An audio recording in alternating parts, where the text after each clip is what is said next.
Hi, welcome to Inside Guelph. I'm your host, Trish Stevenson. Thanks for joining us. We have a big announcement on the show today. Ella Pauls is joining us. It's a brand new season at the River Run, so she's here to tell you all the great shows to expect this season. We also have your Adopt a Pet segment with the Guelph Humane Society and your Guelph Police Services update. We're talking about breaking and entering today. We're going to check in with some community events. Here's what's happening around town you might want to take note of. It's the first annual Free Motion Festival. It's a brand new festival to celebrate the community through a fun day of body moving activities. It's June 8th from 11 a.m. to 3 p.m. right in front of City Hall. So there'll be slow bike races, yoga workshops, lots for the whole family. If you'd like more information, 226-500-4202 is their phone number. And Bridge to Bridge Hike. This is the Guelph Hiking Trail Club offering their inaugural Kissing Bridge to Covered Bridge hike on Saturday, June 8th, 9 a.m. to 4 p.m. the full day. Meet at the Covered Bridge parking lot, I suppose, on Gordon Street. And the phone number there, 836-3568. There's also a National Car Wash Fundraising Day on Saturday, June 8th. This is for cystic fibrosis as well as for the minor bantam AA hockey team. You can show up between 10 a.m. 1 p.m. at 81 Malcolm Road to help them raise money. A phone number 763-4600 or their website carstar.ca/soap-sit-up. And last but not least, Dancing Through the Decades. This is happening Sunday, June 9th, 11 a.m. to 1 p.m. This is on the River Run Center stage at the box office there, 763-3000, and their website, riverrun.ca. Okay, we have your Guelph Police Services update right now. Constable Gatto joining me. Thanks for being here. I just realized in my intro when I said we're talking about breaking and entering about the stats of it. Yes. Correct? That's right. Not how to do it. No, we're not going to teach you how to do that today. No. Okay, how are we doing as a city? Well, you know what? I mean, we've all heard over the years Guelph is always ranked the top safest city in Canada. And it is a great city. It is a safe city. However, we're not able to, it happens here. Right. Just because it's safe doesn't mean we're not potential victims every day. And we are now into the spring and we're heading into the summer, and we always see an increase in crimes such as break and enters over the course of these months. So I'm a stats guy, so I like to bring in some stats. So I've got some stats over the past May, June, July, and August. Okay. Starting with, and remember when I have these stats describing break and enter stats, we're talking residents, garages, sheds.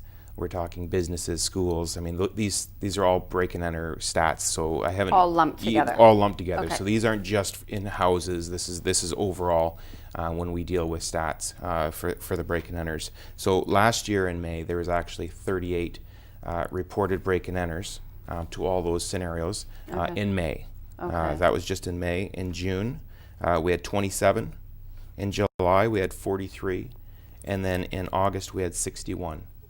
So, I mean, the numbers are pretty huge, and everyone can be a potential victim, and it shows that by those numbers that you can be. Do you have the numbers from this year then of May yet? Yeah, in May. Okay, hold on, he's saying. Hold on, Trish. Yeah, that's right. Come on, I'm getting there. Okay, he's getting there. Yeah. In May we had 26. So yeah, it's slightly down, but you know what? May was busy in the fact that we had a lot more residential break and enters in May, and out of the 26, 20 were full break and enters, and 6 were attempt break and enters where someone tried to get in and they were unsuccessful. Maybe they tried to get in through a window that wasn't big enough, or just couldn't gain access in the area that they were trying, but the attempt was still there. And what makes it even worse was out of those 20 actual break and enters, 14 of those were due to the fact that the premise was insecure. So in other words, the front door was unlocked, or the garage was unlocked, so I mean, you're just basically inviting people to come into your home. That's 75% of them. That's 75%. It's a huge number. Yeah. And in some of those cases, the people were actually home when this happened. So I know a lot of people get very comfortable. I'm home. There's somebody home. Maybe you're in the backyard and you leave your front door unlocked, or you leave a window insecured in the front because you're home. But you're in the backyard, and a lot of these burglars that are going around, if you give them easy access, they're going to take the chance. Sure. And there's a couple cases where, and they're actually just recently this month, where someone entered through a person's garage. It actually just happened a couple days ago, and went into the house, took the person's wallet, and then ran. And so, I mean, the homeowners were home.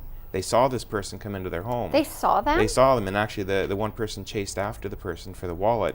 But we ended up doing a canine search and tried the whole thing. That the dog actually did locate the wallet, but we never, at least to this point, we haven't located the individual who entered the home. At what point does it become a home invasion then? I'm confused. If the person's home, isn't that then a home invasion? I mean, there has to be some intent for there to be a home okay. invasion, and then you're dealing with, there's issues where they, took the person and did something. But this person, I mean, they're just entering a home, getting the stuff and getting the stuff and leaving. And I mean, a lot of people think too, well, break and enter, it sounds like they have to break something to enter, and that's not the case at all. As soon as they've entered your property, that's considered a break and enter. So that's when we're dealing with sheds and garages that people, as soon as they go in, that's a break and enter to your property.